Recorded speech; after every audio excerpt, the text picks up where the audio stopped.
Hey everyone, welcome. Beautiful day here, so I'm actually doing this from my wife's greenhouse.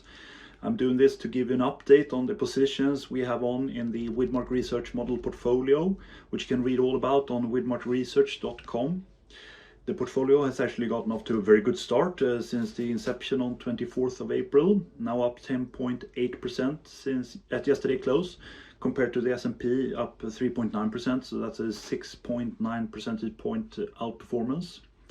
Again, I want to make it clear that this is the equal weighted performance of all our open calls, and it's always end of day prices on the day at the close of the day we publish, so that we use to calculate performance, not some intraday price or something like that. So it's definitely possible to replicate this portfolio.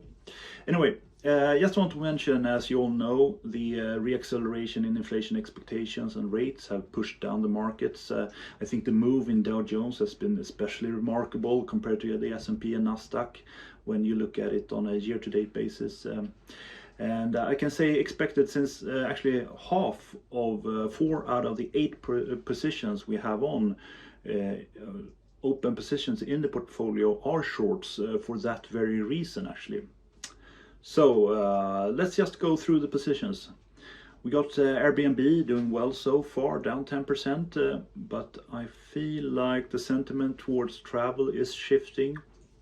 Ryanair CEO actually said the other day that travel demand across Europe for summer 24 is strong. They will still see peak travel demand in July and August being strong. So I'm not super comfortable being short Airbnb, but still see structural problems for the company. But actually some positive comments around the effort to reinvent themselves also. So I'm thinking that if it goes above 150, we will close it. Same goes for Roblox, down 8% since inclusion on a week report, but if that goes above $34 and tries to close the gap, we'll close that too. But I still see more problems coming out of Roblox going forward. There's no clear trigger here, but I think they're in a tough spot, and there's some structural internal problems in Roblox, I suspect. Moving on to United Parks and Resorts, that's the former SeaWorld operator that looks like they could be in trouble, but also benefit from this strong summer demand. However, I do like the price action here with a potential head and shoulders forming. So we stay in this one, but with a close eye at price above 53, I would say. As for Reddit, I am a bit torn. It's up 25% since entering in the portfolio. I do want to be long term in this one. I think this second wave of meme stock frenzy we've had with Roaring Kitty resurfacing, that will have an impact on Q2 numbers. So I'm going to try to stay in this one. Bitcoin, of course, a bit disappointed by the weak price action in the short term here, but we are long term. Bullish on Bitcoin, very difficult to trade short term, I would say. If it goes below 60k, we are most likely testing the 52k level also. Main thesis is that the 67k level will hold and that we go for another high, but we'll see.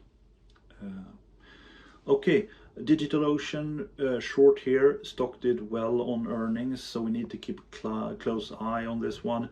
Our scenario will need some time to play out here, but if it goes above $40, we close for a loss. Would be a loss then at around 12%. Next up is another star performer in terms of bets, Cocoa, up 20% since coming into the portfolio. We'll probably see some sort of pullback here soon after the last couple of days, but we're actually looking forward to go for another high, so we set the stop at recent lows here. We'll be tolerant with this one. Lastly, we got Scorpio Tankers that we published a piece on yesterday. We've already seen a tremendous rally from the 2020 lows, going from $8 to $80.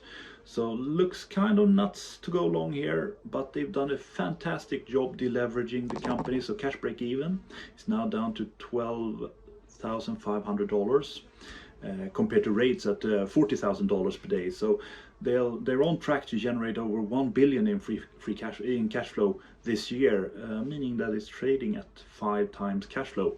Actually very good. So technically it doesn't look great, however timing is tricky here. We're only in half a position, and take our chances that we will get filled on the other half at 73. If not, then we won't. We'll live with that. Okay, anyway, early next week I'm recording a video interview with a fantastic geopolitical expert about the current geopolitical themes and their implications for the markets, most notably the upcoming OPEC Plus meeting. So keep an eye out for that one, and that's it for today. Thank you very much. Take care.